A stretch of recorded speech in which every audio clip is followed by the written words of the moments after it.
اچھا چلیں سیدھے اصل بات پر آتے ہیں۔ اسلام آباد میں ممنوعہ فنڈنگ کیس کا چالان جمع ہو چکا ہے اور یہ ایک ایسی پیش رفت ہے جس پر ہر طرف خوب چرچا ہو رہا ہے۔ لیکن ہم یہاں کسی قسم کی سیاسی بحث میں بالکل نہیں پڑیں گے۔ ہمارا مقصد بالکل غیر جانبدار رہ کر صرف اور صرف ان حقائق اور اعداد و شمار پر بات کرنا ہے جو اس باضابطہ قانونی دستاویز میں سامنے آئے ہیں۔ تو آئیے تفتیشی حکام کے پیش کردہ حقائق کو سمجھنے کی کوشش کرتے ہیں۔ سب سے بڑی اور بنیادی خبر جو اس دستاویز سے نکل کر آئی ہے وہ یہ ہے کہ تفتیشی حکام نے اپنا چالان باقاعدہ طور پر جمع کروا دیا ہے، اور اس چالان میں پی ٹی آئی کے بانی کو اس ممنوعہ فنڈنگ کیس کا مرکزی ملزم قرار دیا گیا ہے۔ اب قانونی زبان میں مرکزی ملزم کا سیدھا سا مطلب یہ ہے کہ تفتیش کاروں کے نزدیک تمام الزامات کا مرکز یہی شخصیت ہے۔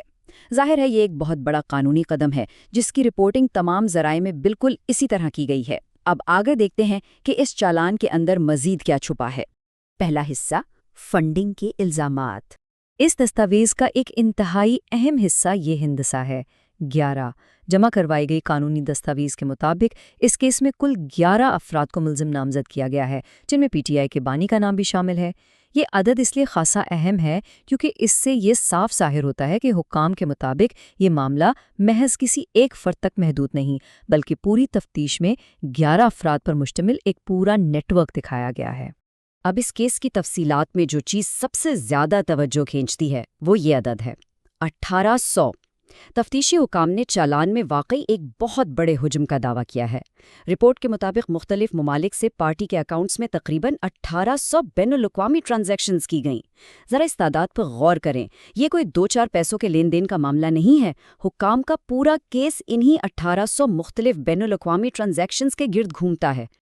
اب ذرا دیکھتے ہیں کہ یہ ساری کڑیاں آپس میں کیسے ملتی ہیں۔ تفتیش کاروں نے ایک مخصوص مالیت پر بہت زور دیا ہے اور وہ ہے $21 لاکھ، یعنی $2.1 ملین۔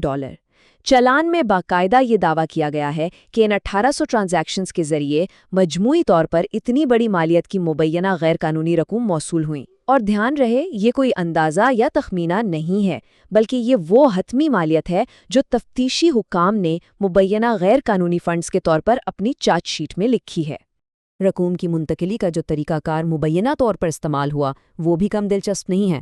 چالان میں خاص طور پر یہ الزام ہے کہ یہ $21 لاکھ جن ناموں کے تحت موصول ہوئے ان میں ایک نمایاں نام نیا پاکستان تھا۔ اور بات یہیں ختم نہیں ہوتی، یہ دعویٰ بھی کیا گیا ہے کہ اس فنڈنگ کا کچھ حصہ براہ راست نہیں آیا بلکہ ووٹ آن کرکٹ لمیٹڈ نامی ایک کمپنی کے ذریعے بھیجا گیا۔ حکام کے نزدیک یہ وہ 2 بڑے راستے ہیں جن کا استعمال کر کے یہ بین الاقوامی رقوم۔ دوسرا حصہ، قانونی کارروائی۔ اب اس پورے قانونی عمل کے بہاؤ کو سمجھنے کے لیے ذرا ان 3 مراحل پر نظر ڈالیں۔ پہلا مرحلہ یعنی چالان جمع کروانے کا عمل تو مکمل ہو چکا ہے، اس کے فوراً بعد دوسرا مرحلہ شروع ہو گیا، جس کا مطلب ہے کہ رجسٹرار آفس نے چالان کی اسکروٹنی یا آسان الفاظ میں جانچ پڑتال کا باقاعدہ کام شروع کر دیا ہے۔ یہ دراصل ایک لازمی قانونی طریقہ کار ہے تاکہ عدالت کے سامنے جانے سے پہلے تمام کاغذات کے مکمل ہونے کی تسلی کی جا سکے، اور اسی کے بعد یہ سارا معاملہ تیسرے اور حتمی مرحلے کی طرف بڑھتا ہے، یعنی عدالت میں باقاعدہ سماعت۔ اور ذرائع کے مطابق فوری اگلا قدم کیا ہے؟ اس کیس کی سماعت کل کے لیے مقرر کر دی گئی ہے۔ یہ سماعت اسلام آباد کی بینکنگ کورٹ میں ہوگی اور جج عبدالغفور کاکڑ اس مقدمے کی سماعت کریں گے۔ یہ یقیناً وہ اہم ترین موڑ ہے جہاں اب تک جمع کیے گئے سارے شواہد، وہ 11 ملزمان، وہ 1800 ٹرانزیکشنز اور $21 لاکھ کے الزامات، یہ سب پہلی بار عدالتی سطح پر پرکھے جائیں گے۔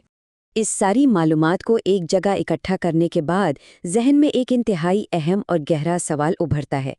بینکنگ کورٹ ان مخصوص بین الاقوامی ٹرانزیکشنز اور ووٹ آن کرکٹ لمیٹڈ جیسی کمپنیوں کی جانچ پڑتال کو آخر کس طرح آگے بڑھائے گی؟ دیکھیں، چالان میں الزامات تو لگ چکے ہیں، لیکن اب اصل اور دلچسپ بات یہ دیکھنا ہوگی کہ عدالت کے اندر قانون ان الزامات اور شواہد کی کیا تشریح کرتا ہے۔ کیا یہ شواہد قانونی کسوٹی پر پورے اتریں گے؟ یہ جاننے کے لیے قانونی کارروائی پر نظر رکھنا ہوگی۔